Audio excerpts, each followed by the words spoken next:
हरिओम. भगवद्गीता बोध योगदास श्री जयगणेश जोशी यांनी केलेले निरूपण. अध्याय 18 मोक्ष संन्यास योग. ओम श्री परमात्मने नमः. अथ अथाष्टादशोऽध्यायः. जय योगेश्वर. परमात्म्याला नमस्कार. अध्याय 18 श्लोक क्रमांक 23.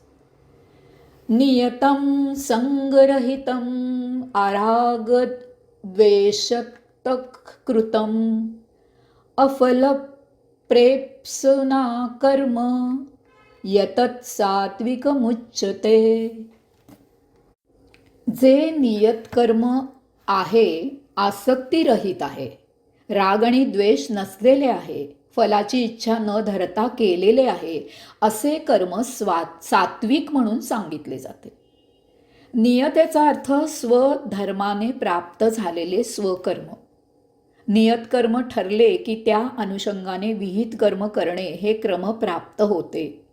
अशा प्रकारे प्राप्त परिस्थितीत योग्य ते कर्म योग्य त्याच पद्धतीने आपल्याकडून होते.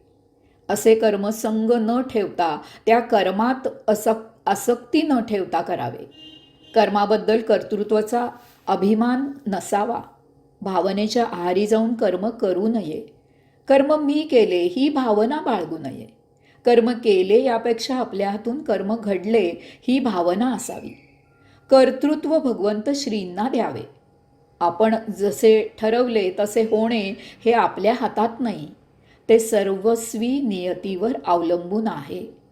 कर्मात गुंतू नये. केवळ कर्म करावे. त्यात रममाण होऊ नये. तसेच कर्माबद्दल किंवा कर्म करताना राग नसावा आणि द्वेषही नसावा. कर्म करताना ज्या गोष्टींचा स्वीकार करावा लागतो किंवा ज्या गोष्टींचा त्याग करावा लागतो त्याबद्दल मनात कटुता नसावी. कर्म प्रेमाचे भरते येऊन करू नये आणि कर्म चिडून किंवा वैतागूनही करू नये. हे सहजच व्हावे. कर्मापासून आपल्याला काय लभ्यांश मिळणार आहे याचा विचार करू नये. कर्माचा परिणाम लक्षात घेऊन कर्म करू नये. कर्म करताना आवड किंवा नावड नसावी. पूर्ण निरीच्छ होऊन निरपेक्ष भावनेने आपले कर्म करावे. अशा कर्माला भगवंत श्री सात्विक कर्म असे म्हणत आहेत. याला जोडून पुढचा श्लोक क्रमांक 24. यत्तु कामेप्सुना कर्म साहंकारेण वा पुनः क्रियेत बहुलायासन तद्राजस मुदाहृतम्. परंतु जे कर्म कामना पूर्ततेसाठी अहंकारयुक्त तसेच अट्टाहासाने केले जाते ते राजस कर्म म्हटले जाते. कर्म कामना पूर्ण करण्यासाठी केले जाते. काही वासना इच्छा बाळगून त्यासाठी कर्म केले जाते. अशीच धारणा असते की काही लभ्यांश मिळत असेल किंवा काही लभ्यांश मिळणार असेल तर आणि तरच आम्ही कर्म करू. विनाकारण फुकट कर्म करायला आम्हाला जमणार नाही. उगीचच आमची ऊर्जा आम्हाला वाया घालवायची नाही. लोकाचे धन करायचा नसता उद्योग कुणी करायला सांगितलं आहे? काही करायचे असल्यास त्यात मला काय मिळणार आहे ते सांगा आणि मग बोला. याला अध्यात्माचे कार्य करणारेही काही महाभाग अपवाद नाहीत. अमुक बिदागी अगोदर जमा करा आणि मग व्याख्यानाची किंवा प्रवचनाची तारीख घ्या असे ठणकावणारे प्रवचनकार आहेत.